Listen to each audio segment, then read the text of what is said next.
गुरु प्यारी सात संगत जी, बड़े प्यार से कहिए जी, धन निरंकार जी। आशा करते हैं कि आप सभी महापुरुष सतगुरु माता जी की असीम कृपा से जहाँ भी होंगे सेवा सिमरन और सत्संग करते हुए खुश होंगे, स्वस्थ होंगे। सात संगत जी, आज के टॉपिक का नाम है आनंद की प्राप्ति कैसे हो सकती है। सात संगत जी, एक बार बाबा जी ने अपने विचारों में कहा कि आज ज्ञानवान तो बहुत हैं, लेकिन भक्तों की कमी है। सात संगत जी, हम आज भी कहीं ना कहीं ये भाव मन में बैठाए हुए हैं कि शायद ज्ञान लेने से ही हमारी भक्ति पूरी हो गई है, जबकि ऐसा बिल्कुल भी नहीं। ज्ञान लेना भक्ति की शुरुआत हुआ करती है और ज्ञान को जब तक कर्म का रूप नहीं दिया जाता है तब तक ज्ञान लेने का कोई लाभ नहीं है। जिस प्रकार अगर सामने दूध रखा हो और ज्ञान हो कि ये दूध है, अगर उसे पिया न जाए तो उसका लाभ हमें नहीं प्राप्त हो सकता है। इसी प्रकार से अगर हम इस ब्रह्म ज्ञान को अपने जीवन में क्रिया के रूप में नहीं अपनाएंगे तो हम भक्ति के पथ पर आगे कभी नहीं बढ़ पाएंगे और हमेशा ज़रूरत भक्त की ही रही है। बाबा जी भी यही कह रहे हैं कि हमें भक्त बनना है, ना कि ज्ञान लेकर ठहर जाना है। और जब हम ज्ञान को कर्म रूप देना शुरू करते हैं तो रब और गुरु ही रिझने लगते हैं। तो आओ सात संगत जी, सतगुरु से हम यही अरदास करें कि हम भुल्लनहार हैं और आप जी बख्शनहार हो। आप जी हमें बख्श लेना और सही राह में जाने के लिए हमें रास्ता देना। जैसा आप चाहो हम वैसा ही बन पाएं। सात संगत जी, मनुष्य के जीवन में अशांति परेशानियां तब शुरू हो जाती हैं जब मनुष्य के जीवन में सत्संग नहीं होती है।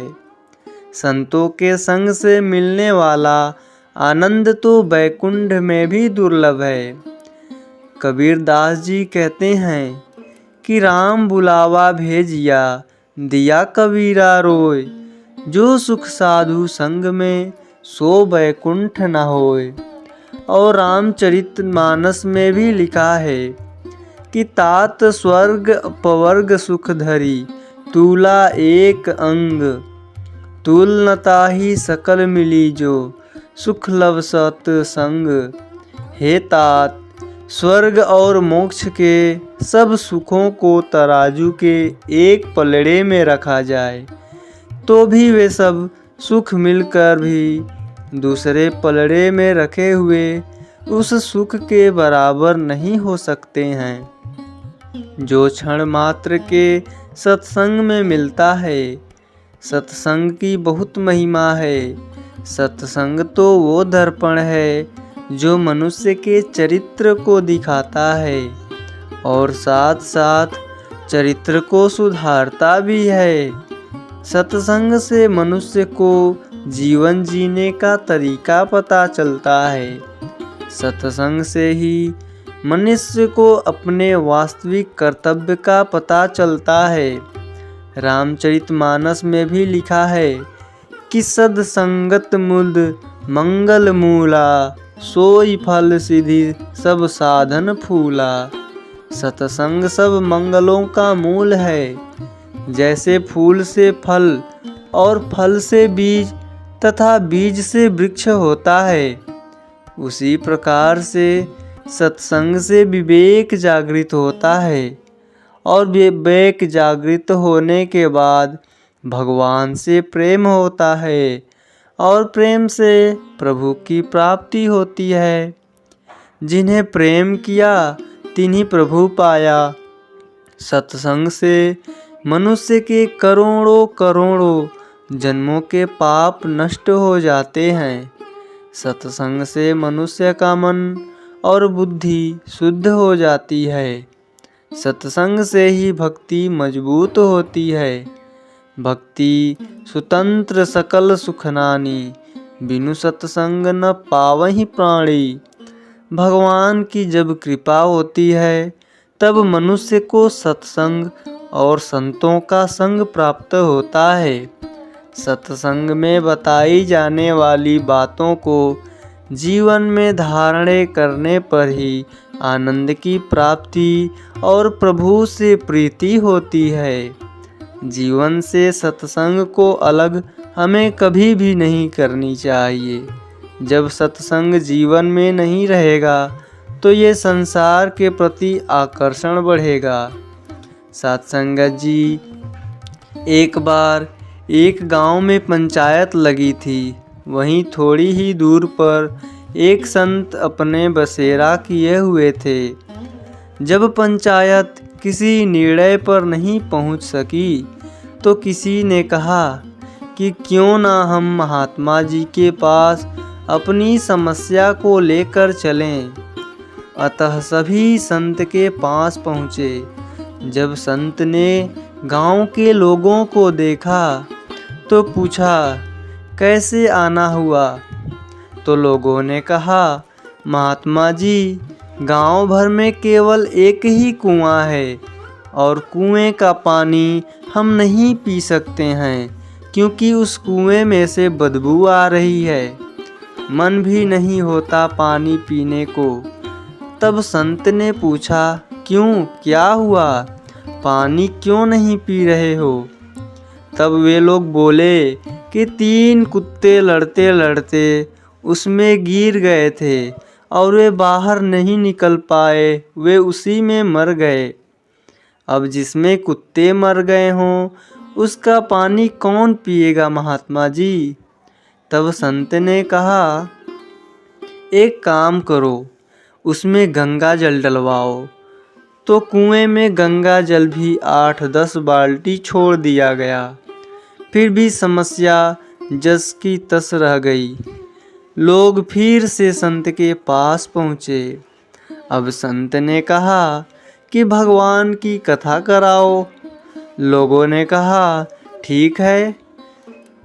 फिर कथा हुई और उस समस्या को जस का तस कोई भी उसका सॉल्यूशन नहीं मिल पाया। लोग फिर संत जी के पास पहुँचे। अब संत ने कहा कि उसमें सुगंधित द्रव्य डलवाओ। लोगों ने फिर कहा, ठीक है। सुगंधित द्रव्य डाला गया। नतीजा फिर वही ढाक के 3 पात। लोग फिर संत के पास आ गए। अब संत खुद चलकर आए। लोगों ने कहा, महाराज, अभी भी वही हालत है। हमने सब करके देख लिया।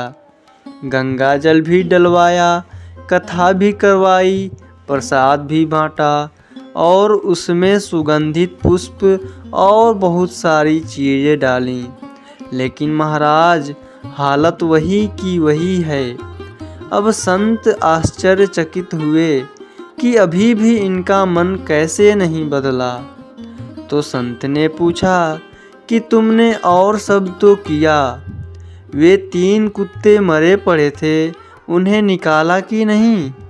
लोग बोले, उनके लिए न आपने कहा था और ना ही हम निकाले, बाकी सब किया, वे तो वहीं के वहीं पड़े हुए हैं। संत बोले, जब तक उन्हें नहीं निकालोगे इन उपायों का कोई प्रभाव नहीं होगा। तो सत्संगत जी, सही बात यह है कि हमारे और आपके जीवन की भी यही कहानी है। इस शरीर नामक गांव के अंतःकरण के कुएं में ये काम, क्रोध और लोभ के 3 कुत्ते लड़ते झगड़ते गिर गए हैं। इन्हीं की सारी बदबू है, तो पहले इन्हें निकाल कर बाहर करें, तभी हमारा जीवन उपयोगी होगा और फिर खुशियां ही खुशियां मिलेगी। साथ संगत जी उम्मीद करते हैं कि आज की यह साखी आप सभी संतों को ज़रूर पसंद आई होगी। फिर मिलते हैं ऐसे ही अगली सुंदर साखी में। साथ संगत जी बड़े प्यार से कहिए जी, धन निरंकार जी।